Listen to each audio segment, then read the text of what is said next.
نتوكل عليه ونعوذ بالله من شرور أنفسنا ومن سيئات أعمالنا من يهده الله فلا مضل له ومن يضلله فلا هادي له وأشهد أن لا إله إلا الله وحده لا شريك له وأشهد أن سيدنا ونبينا ومولانا محمدا عبده ورسوله صلى الله تعالى عليه وعلى آله وأصحابه وبارك وسلم تسليما كثيرا أما بعد فأعوذ بالله من الشيطان الرجيم بسم الله الرحمن الرحيم واعتصموا بحبل الله جميعا صدق الله العظيم. میرے قابل احترام بزرگوں، حیات المسلمین شروع نمبر 24 میں حضرت ثانی رحمۃ اللہ علیہ نے 4 باتیں بیان فرمائی ہیں. ایک یہ کہ تمام اہم امور کو مشورے سے انجام دینا چاہیے. دوسرے، آپس میں محبت سے، اتفاق و اتحاد سے رہنا چاہیے اور نا اتفاقی سے بچنا چاہیے. تیسرے، اپنے معاملات صاف اور صحیح رکھنے چاہیے. اور چوتھے، اپنی معاشرت کو بہتر سے بہتر رکھنا چاہیے. مشورے کا بیان ہو چکا ہے. اتفاق کی اہمیت بھی گزشتہ منگل کو بیان کی گئی ہے اور بتایا گیا ہے کہ اتفاق کی جڑ کیا ہے.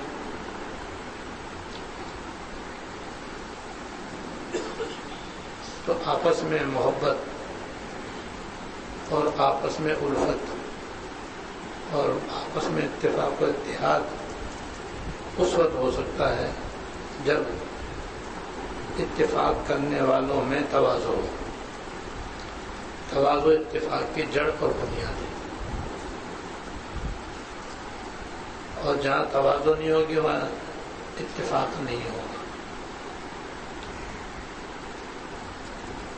اور اتفاق کی اہمیت کے بارے میں حضرت ثانی رحمۃ اللہ علیہ نے 2 آیات بیان فرمائی ہیں. اور ویسے بھی دیگر احادیث میں بھی اس کی بڑی اہمیت بتائی گئی ہے. ایک حدیث میں ہے کہ مسلمان بھائی بھائی ہیں، اور جب بھائی بھائی ہیں تو ان میں اتفاق ہونا چاہیے، اتحاد ہونا چاہیے اور بھائی بھائی بن کر رہنا چاہیے. اور اس کی ایک مثال بھی حدیث میں بیان کی گئی ہے کہ جیسے ایک عمارت ہوتی ہے جو عام طور پر اینٹوں سے اور بلاک سے بنائی جاتی ہے. تو وہ بلاک اور اینٹیں جب عمارت کے بغیر ہوں تو جان ہے، ان میں کوئی خاص طاقت، کوئی قوت نہیں. لیکن جب ان کو ایک دوسرے سے جوڑ دیا جاتا ہے اور نقشے کے مطابق ان کو ملا دیا جاتا ہے تو ایک شاندار عمارت بن جاتی ہے جو خوبصورت بھی ہوتی، راحت بخش بھی ہوتی، گرمی سردی سے بچانے والی بھی ہوتی اور آرام و راحت کا ذریعہ بھی ہوتی اور مضبوط بھی ہوتی. یہ مضبوطی ملنے کی وجہ سے، اتحاد بھی ملنے کو کہتے ہیں، محبت بھی ملنے کا نام. تو جیسے الگ الگ اینٹوں سے اور الگ الگ بلاک سے جب وہ ایک دوسرے کے ساتھ مل جائیں تو ایک شاندار عمارت بن جاتی ہے، ایک شاندار قلعہ بن جاتا ہے، ایک شاندار حویلی بن جاتی ہے، ایک شاندار محل بن جاتا ہے کہ جو خوبصورت بھی لگتا ہے، راحت بخش بھی ہوتا ہے اور مضبوط بھی ہوتا ہے۔ وہی اینٹ وہی بلاک اگر عمارت میں نہ ہو اور الگ ہو تو کچھ دن کے بعد ختم۔ لیکن جو قلعے بنے ہوئے ہیں، جو محل بنے ہوئے ہیں، وہ صدیاں گزر گئی اب تک باقی ہیں۔ تو مسلمان بھی اتفاق و اتحاد کے اعتبار سے عمارت کی طرح ہے، لہذا آپس میں محبت سے رہنا چاہیے، مل جل کر رہنا چاہیے، اور اس میں اتفاق و اتحاد میں بڑی اللہ نے طاقت و قوت رکھی۔ اور ایک اور مثال ہے جس میں کہ سارے مسلمان ایک جسم کی طرح ہیں، سارے مسلمان ایک جسم کی طرح ہیں، اور ایک جسم کا حال یہ ہے کہ اگر سارا جسم صحیح ہے، صرف سر میں درد ہے تو سارا جسم اس کی وجہ سے بے چین ہو جاتا ہے۔ اس لیے سارا جسم ٹھیک ہے لیکن گردوں میں درد اٹھ رہا ہے تو سارا جسم تڑپ جاتا ہے۔ سارا جسم صحیح ہے، دل پہ اٹیک ہو جائے تو ذرا سی دیر میں آدمی لیٹ جاتا ہے۔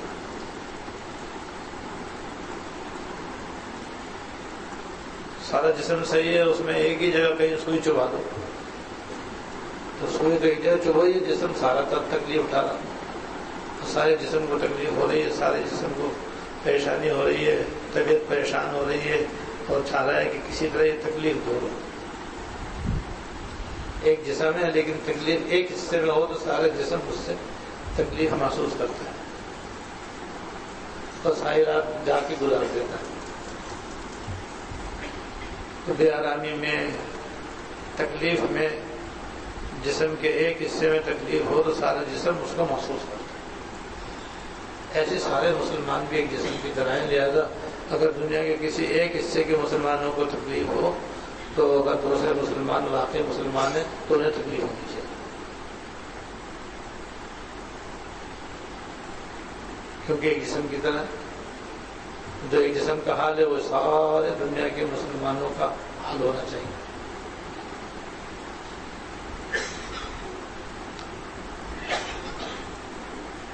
اور ایسے گھر کے اندر جتنے گھر کے افراد ہیں سب ایک جسم کی طرح ہیں، پھر ایک محلے کے سب مسلمان ایک بھائی کی طرح ہیں، سارے شہر کے مسلمان ایک جسم کی طرح ہیں، لہٰذا ایک جگہ اگر نقصان ہو رہا ہے تو دوسروں کو تکلیف ہونی چاہیے۔ یہ تکلیف کا احساس ایک ہونے کی علامت ہے، متفق و متحد ہونے کی علامت ہے، اور محبت ہونے کی علامت ہے۔ نہیں یہ تو ہونی چاہیے، اگر تکلیف نہیں ہو رہی ہے تو سمجھو اپنے اندر کمی ہے۔ یہ ایسے جیسے جسم کے آدھے حصے میں خدا نخواستہ کسی کا فالج گر جائے تو مفلوج حصہ تکلیف محسوس نہیں کرتا،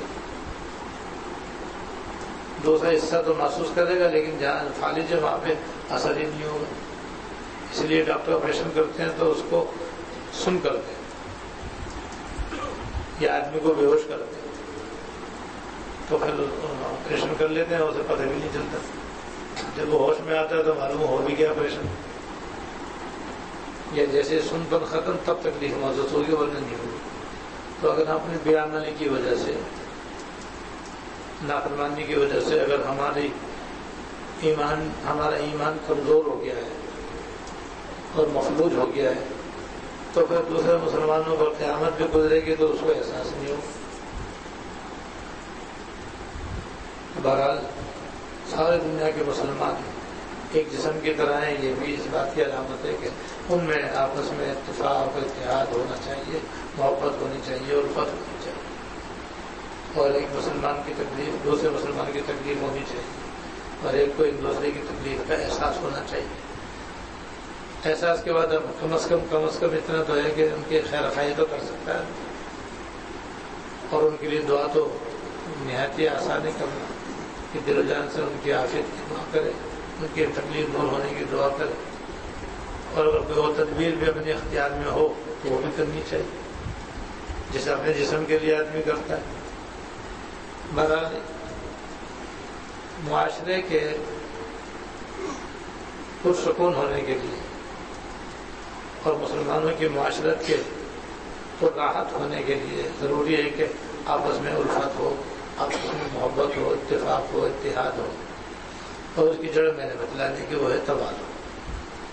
تواضع ہوگی تو اتفاق ہوگا، تواضع نہیں ہوگی تو اتفاق نہیں ہوگا.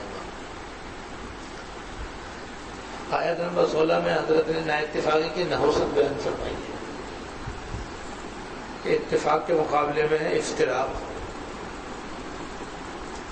اتفاق و اتحاد کے مقابلے میں نا اتفاقی. افتراق کو نا اتفاقی بھی کہتے ہیں. یہ نا اتفاق جو ہے یہ بھی مصیبت کی جڑ ہے اور یہ بھی پریشانی کی جڑ ہے. اور آج کل اس کی بہت زیادہ کثرت ہے. گھروں میں نا اتفاقی عام ہے، جماعتوں میں نا اتفاقی عام ہے، محلوں میں، تنظیموں میں نا اتفاقی عام ہے، جس کی وجہ سے ہمارے ملک میں نا اتفاقی عام ہے. مسلمانوں میں اتفاق و اتحاد کا فقدان ہے، جس کی وجہ سے پوری دنیا کے مسلمان متفق و متحد نہ ہونے کی بنا پر نہایت کمزور ہے، حالانکہ تعداد کے اعتبار سے بہت زیادہ ہے. یہ اسی نا اتفاقی کی وجہ سے. نا اتفاقی کا یہی وبال ہے اور یہی نقصان ہے، کیونکہ اس سے انسان کی طاقت جو ہے نا وہ ختم ہو جاتی ہے، ایک دوسرے پر اعتماد ختم ہو جاتا ہے اور آدمی اکیلا رہ جاتا ہے. جب اتفاق نہیں ہے، سب الگ الگ ہیں تو کوئی اتفاق نہیں ہے. اتفاقی ہر بھائی دوسرے بھائی سے الگ ہے، بہن بھائی ایک دوسرے سے الگ ہے، دوستوں میں دوستی نہیں ہے، تو پھر کیا ہوگا؟ کوئی اتفاق نہیں ہوگا، نہ اتفاقی ہوگی. نہ اتفاقی کے اندر ہر آدمی اکیلا ہو جاتا ہے. جب اکیلا ہو گیا تو اس میں کمزوری آ گئی، وہ کمزور ہوگا اور سارے کام آدمی اکیلا نہیں کر سکتا. اس میں نقصان ہی نقصان. تو سب جانتے ہیں کہ نا اتفاقی بری چیز ہے. قرآن حدیث میں بھی اس کی مذمت ہے اور ویسے بھی ہمارے اور آپ کی بھی سمجھ میں آتا ہے کہ نا اتفاقی بری چیز ہے. ابھی نا اتفاقی پیدا کیوں ہوتی ہے؟ اس کی بھی ایک جڑ ہے. جیسے اتفاق، اتحاد، مودت اور الفت کی ایک جڑ ہے، تواضع، ایسے نا اتفاقی کی بھی ایک جڑ ہے. وہ جڑ سمجھ میں آ جائے اور اس کے اسباب سمجھ میں آ جائے تو نا اتفاقی کو آسانی دور کی جا سکتی ہے. نا اتفاقی کی جڑ ہے تکبر.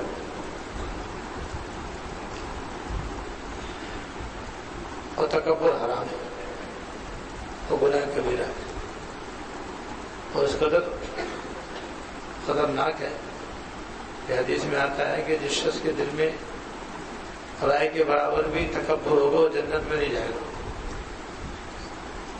اور جس کے دل میں رائے کے دانے کے برابر بھی ایمان ہوگا وہ جنت میں جائے گا. یہ اتنا خطرناک گناہ ہے کہ بس ایمان کی ضد ہے. یہ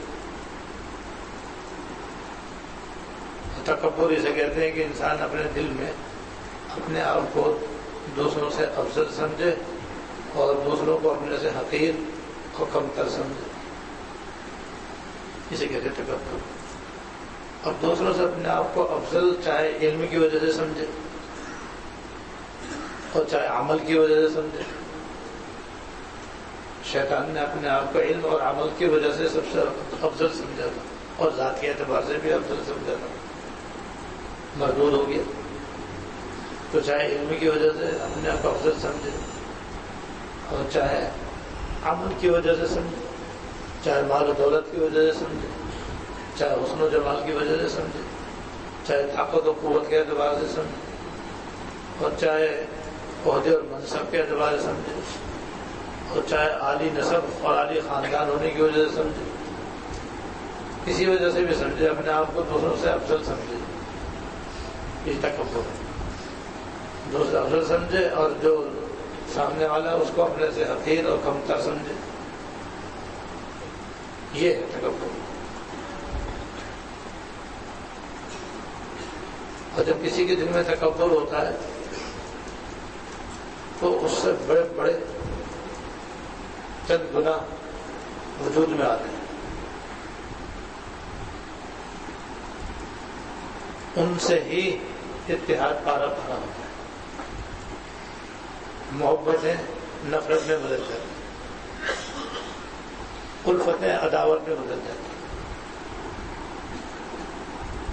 بھائی بھائی ایک دوسرے کے دشمن ہیں، بہن بھائی ایک دوسرے سے بیزار ہو جاتے ہیں، دوستوں میں لڑائی ہو جاتی ہے۔ تکبر کی وجہ سے چند ایسے بڑے بڑے گناہ پیدا ہوتے ہیں انسان کے اندر کہ جس سے آپس میں اختلاف، انتشار اور بدامنی، بے اطمینانی، بے سکونی، لڑائی جھگڑا پیدا ہوتا ہے، اور یہ معاشرے کے لیے ایک عذاب ہے، معاشرت میں یہ ایک عذاب ہے۔ اور فی الحال ہماری تقریباً صورتحال یہ ہے، گھر گھر لڑائی، گھر گھر جھگڑے، کہیں بھی سکون نہیں، کہیں بھی محبت نہیں، بس ہے تو مطلب کی ہے، مخلصانہ محبت آپ کو کہیں ملے گی نہیں الا ماشاء اللہ۔ مطلب کی محبت بہت ہے، بے غرض محبت آپ کو نہیں ملے گی الا ماشاء اللہ۔ اگر ملے گی تو بس اللہ والوں کے یہاں ملے گی، ورنہ نہیں ملے گی۔ وجہ اس کی یہی ہے کہ آپس میں حقیقی محبت نہیں ہے، حقیقی اتفاق و اتحاد نہیں ہے، بھائی بھائی کے دشمن ہیں۔ تو تکبر کی وجہ سے یہ سب کچھ نقصان ہو رہا ہے۔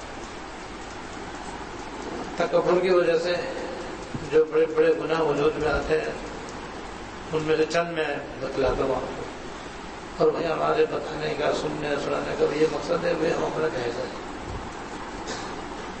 جب یہ باتیں میں کر رہا ہوں تو میں بھی اپنے باطن میں دیکھوں، آپ بھی اپنے باطن میں دیکھو، میں بھی اپنے اندر جھانکوں، آپ اپنے اندر جھانکو، میں بھی اپنے دل میں دیکھوں، آپ بھی اپنے دل میں دیکھو۔ اگر یہ خرابیاں ہیں تو پھر دور کرو بھائی، اور کوئی مقصد نہیں۔ تکبر کی وجہ سے ایک تو انسان میں غصہ پیدا ہوتا ہے، جس کے دل میں تکبر ہوتا ہے عام طور پر وہ غصے باز ہوتا ہے، عورت ہو یا مرد، جس میں تکبر ہوتا ہے اس میں غصہ بہت ہوتا ہے، اور غصے کی وجہ سے پھر بڑے بڑے گناہ اس سے سرزد ہوتے ہیں۔ تو جہاں غصہ ہوتا ہے اس کی جڑ میں دراصل تکبر ہوتا ہے، اگر اس کا تکبر نکل جائے تو غصہ جو ہے وہ تحمل میں تبدیل ہو جائے گا، تواضع میں بدل جائے گا۔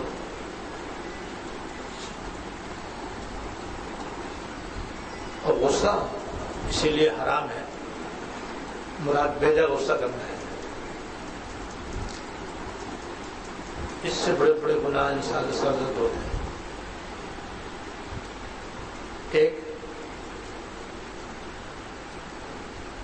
غصے میں آدمی زبان کھولتا ہے اور اس غصے میں دوسرے کو ذلیل کرتا ہے، دوسرے کو گالیاں دیتا ہے،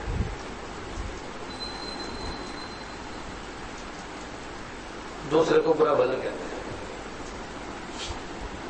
دوسرے کی بے عزتی کرتا ہے اور حد سے تجاوز کرتا ہے، جس کو ظلم کہتے ہیں، ظلم کرتا ہے۔ ظلم خود ایک الگ گناہ ہے جو حرام ہے، ناجائز۔ گالی دینے ایک الگ گناہ ہے، حرام ہے، ناجائز۔ بے عزتی کرنا خود حرام ہے، گناہ ہے، ناجائز۔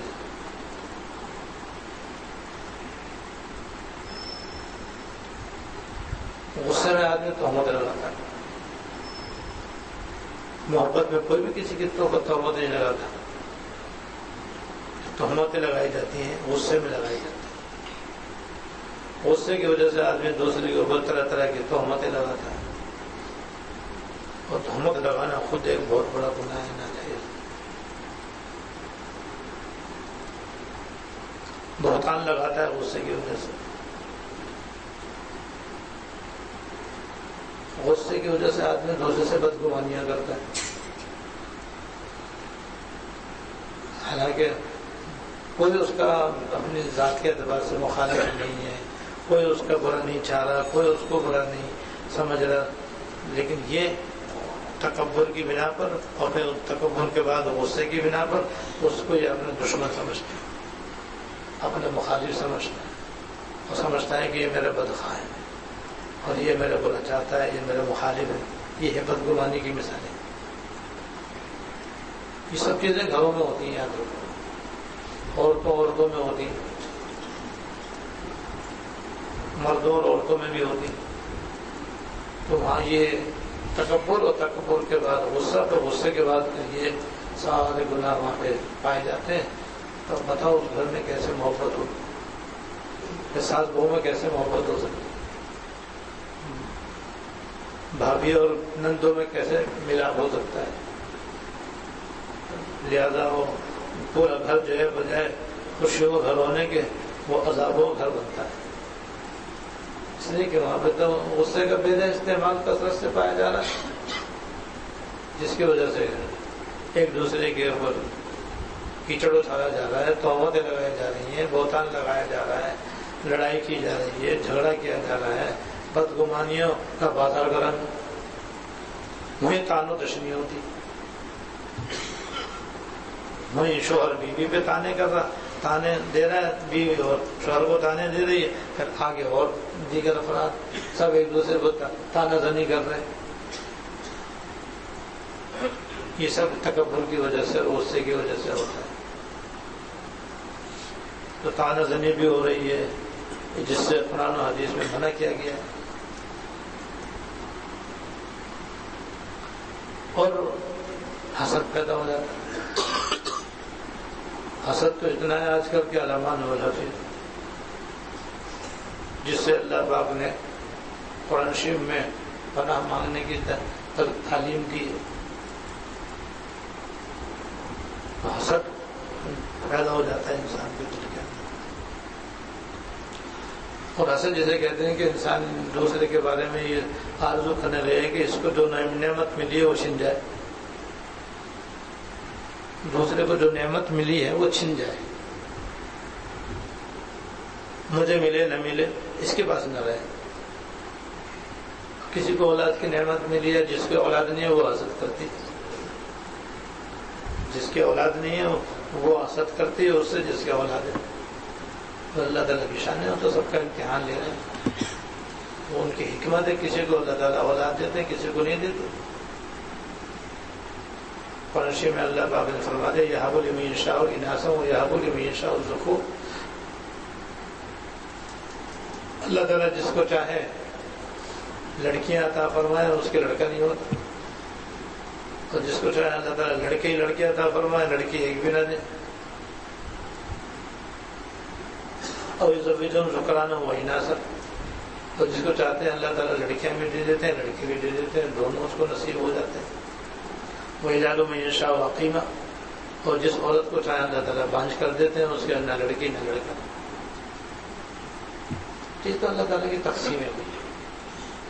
اللہ تعالیٰ اپنے حکمت سے جس کو چاہتے ہیں لڑکے دیتے ہیں، جس کو چاہتے ہیں لڑکیاں دیتے ہیں، جس کو چاہتے ہیں دونوں دیتے ہیں، جس کو چاہتے ہیں ایک بھی نہیں دیتے. چاروں کو چاہیے کہ اللہ تعالیٰ کی تقسیم پر راضی رہیں، اور جو جائز تدبیر کر سکتے ہو کر لیں. اس کے باوجود بھی پھر اللہ تعالیٰ کی تقسیم پر راضی رہیں. اللہ تعالیٰ کی حکمت ہوتی ہے، جس کے لیے جو مناسب ہوتا ہے وہ عطا فرما دیتے ہیں. لیکن جس کے اولاد نہیں ہو رہی اور کسی کی ہو رہی ہے تو بس جس کے نہیں ہو رہی وہ حسد میں مبتلا ہو جاتی ہے، اور وہ اس کو دیکھ دیکھ کے جلتی ہے. اس کے یہ ہر سال بچے ہو اس کے ہو ہی نہیں رہے. بیوی ٹیسٹ ٹیوب بھی کروا لیا گھر میں نہیں ہو رہا. وہ اللہ تعالیٰ کا حکم نہیں کیسے ہو، کچھ بھی کر لو جب اللہ تعالیٰ کو منظور نہیں تو ہوئے گا، کوئی اولاد دے نہیں سکتا. تو وہ یہ حسد میں مبتلا ہو جاتی ہے کہ اس کے بچے ہو رہے ہیں یہ مر جائیں، الیاذ باللہ. کسی کا مال و دولت دے کر کے حسد ہوتا ہے. کوئی لوگ جو لوگ اپنے گھروں میں خوشی سے دے رہے ہیں، محبت سے دے رہے ہیں، تو اسے دیکھ کر کے دوسروں کو حسد ہوتا ہے. ہمارے گھر میں تو جھگڑے کے سوا کچھ نہیں، گالی کے سوا کچھ نہیں، غصے کے سوا کچھ نہیں. ان کے یہاں تو کبھی آوازیں نہیں سنی کسی مرد عورت کی، بلند آوازیں نہیں آئی. لڑائی جھگڑا تو دور کی بات ہے. اسی سے حسد ہو جاتا ہے، عہدے اور منصب سے حسد ہو جاتا ہے. اس کا کاروبار بہت چمک رہا ہے اس سے حسد ہو جاتا ہے. تو یہ حسد جو ہے نا یہ حرام ہے. یہ اسی تکبر سے اور غصے سے پیدا ہوتا ہے. ایک ہے رشک.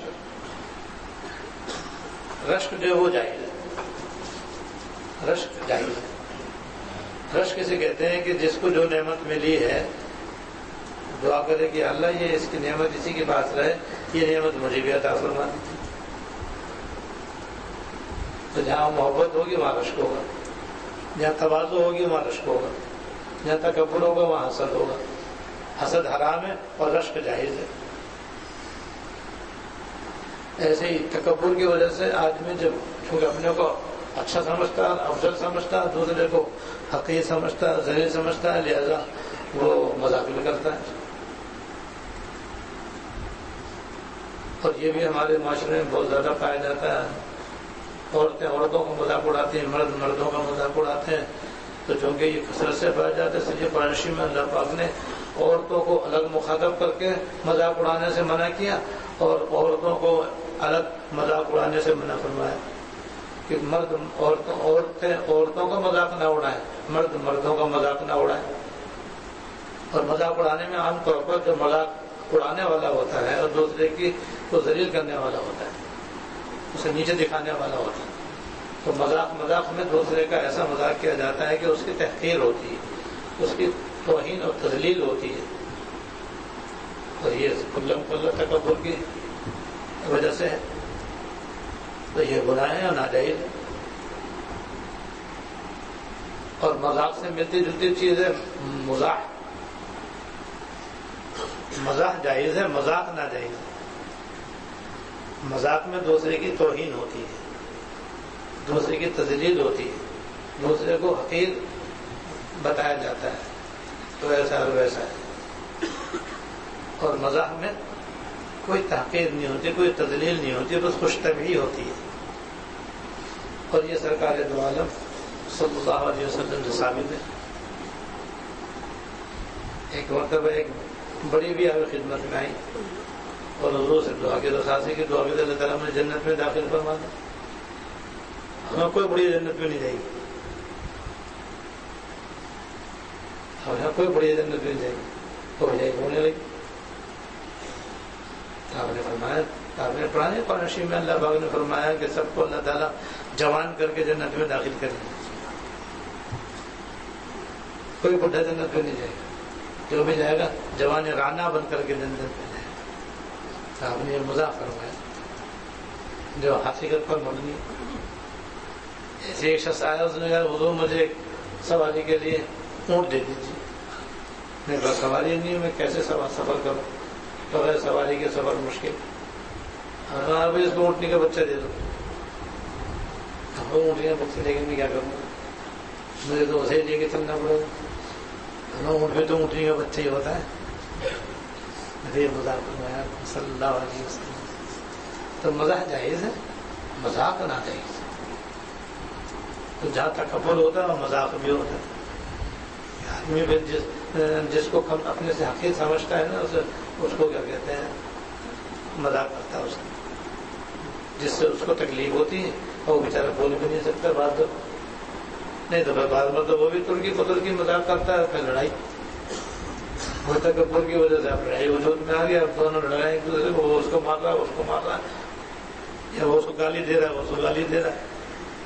وہی مذاق کیوں کیا تم نے؟ نہ مذاق کرتے, نہ لڑائی ہوتی, نہ جھگڑا ہوتا, نہ آپس میں ایک دوسرے کو گالی گلوچ کرنا پڑتا. ایسے جس کے دل میں تکبر ہوتا ہے اس سے گناہ یہ بھی ہوتا ہے کہ وہ دوسروں کو برے الفاظ سے یاد کرتا ہے, اس کے لیے برے الفاظ استعمال کرتا ہے, کیونکہ اسے حقیر سمجھ رہا ہے نا. ہم گدھا کہتا ہے اس کو, کبھی الو کہتا ہے, پاگل کہہ دیتا ہے. اگر اسے چھوٹا ٹھگو کہہ دے گا, اور قد لمبا ہے تو لمبو کہہ دے گا, اگر اس کی عقل میں کمی ہو تو بیوقوف کہے گا. یہ ہے برے برے الفاظ. یہ بھی مذاق کے قسم ہے یا اس کا ایک حصہ ہی ہے کہ مذاق میں کہتے ہیں تو الو کا پٹھا ہے, تو بیوقوف ہے, گدھا ہے. تو ٹھیکنا ہے، تو لمبو ہے، تو ایسے الفاظ، تو کنجوس ہے، تو ایسا اور ویسا ہے، یہ الفاظ بھی ایک دوسرے سے کہے جاتے ہیں، لہٰذا یہ الفاظ بھی نہیں کہنے چاہیے۔ البتہ کوئی باپ اپنے بیٹے کو بھی کرے تو وہ جو ان میں الفاظ مناسب ہو وہ کہہ سکتا ہے، جیسے نالائق، ناسمجھ وغیرہ۔ تو اصلاح تربیت کی بات الگ ہے، وہاں اس کی بات نہیں ہوگی۔ برے القاب، برے الفاظ بولنا بھی آپس میں لڑائی کا، نہ اتفاقی کا سبب ہے، اور یہی پیدا ہوتا ہے غصے کی وجہ سے اور تکبر کی وجہ سے۔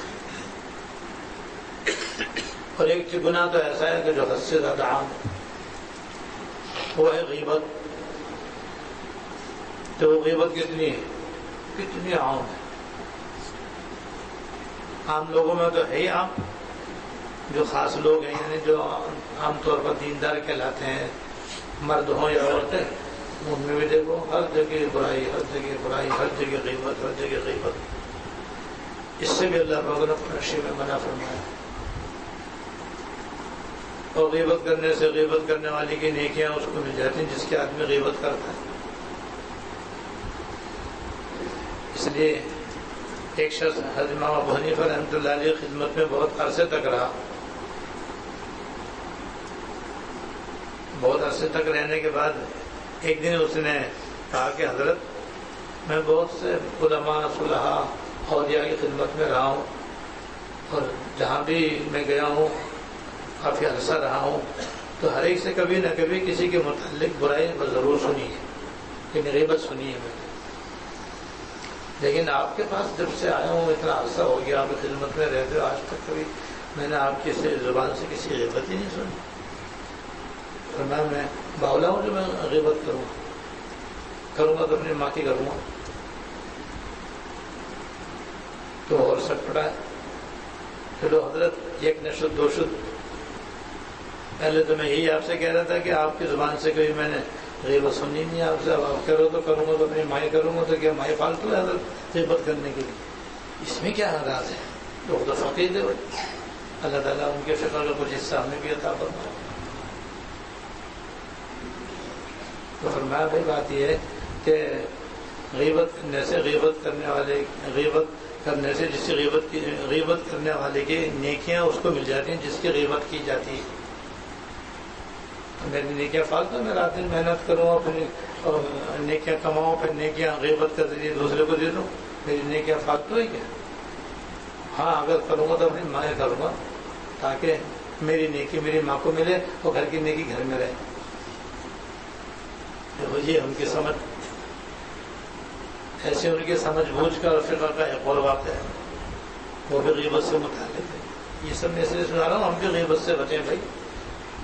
ہم نے جو منہ کھول رکھا ہے غیبت کے لیے،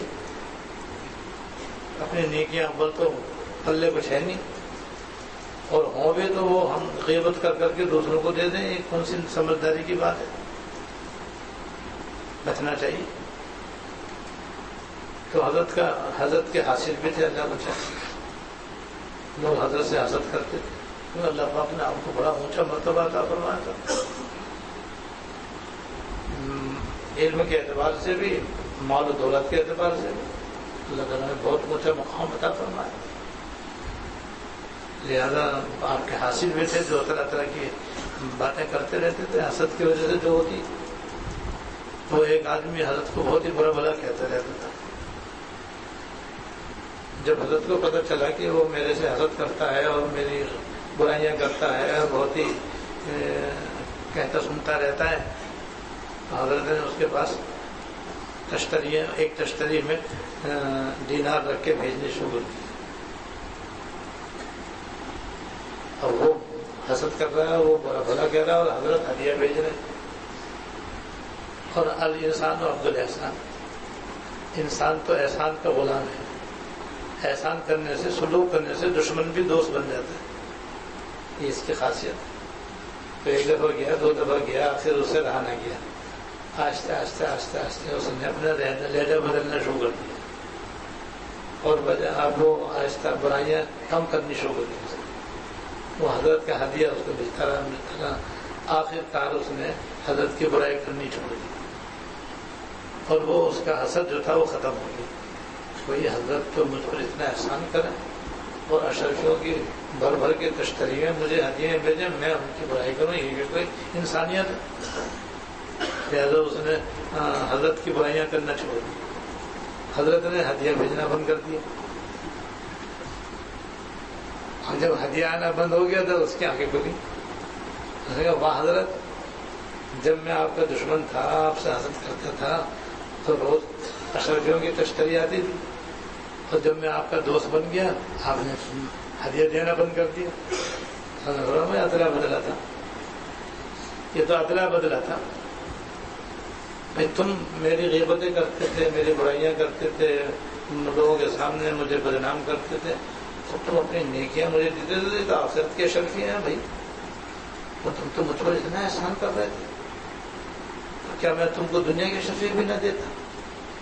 مجھے حیا ہے کہ ایک بندہ مجھے آخرت کی اشرفیاں دے رہا ہے تو میں کم از کم دنیا کی بے قیمت اشرفیاں تو دے دوں. اب تم نے اشرفیاں دینی بند کر دی، دنیا نہیں بند کر دی. دیکھو کیا ان کی سمجھ تھی ماشاء اللہ. تو انسان کے اندر جب تکبر ہوتا ہے تو دوسروں کی غیبت کرتا ہے، اور غیبت جب جس کی جائے اگر اس کو معلوم ہو جائے کہ فلاں نے میری غیبت کی تو اب خالی توبہ سے بھی گناہ معاف نہیں ہوگا. خالی توبہ کر لے یا اللہ میں معافی مانگتا ہوں، میرے سے غیبت ہو گئی، مجھے معاف کر دیجیے. معاف نہیں ہوگا. جس کی غیبت کی، جس کو پتہ چل گیا آپ کی غیبت کا، اس سے معافی مانگو گے جب معافی ہوگی. اور ہمارے یہاں غیبت کے ساتھ ساتھ بہتان بھی لگایا جاتا ہے.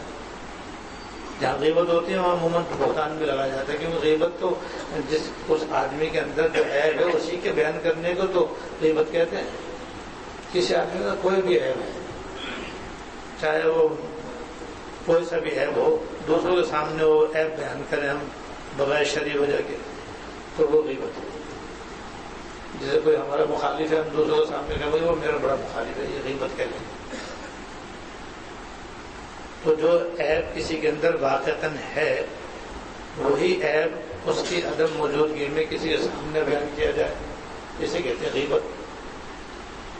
اور اگر وہ عیب اس کے اندر نہیں ہے تو یہ ہے بہتان، جو غیبت سے بھی بڑا گناہ ہے.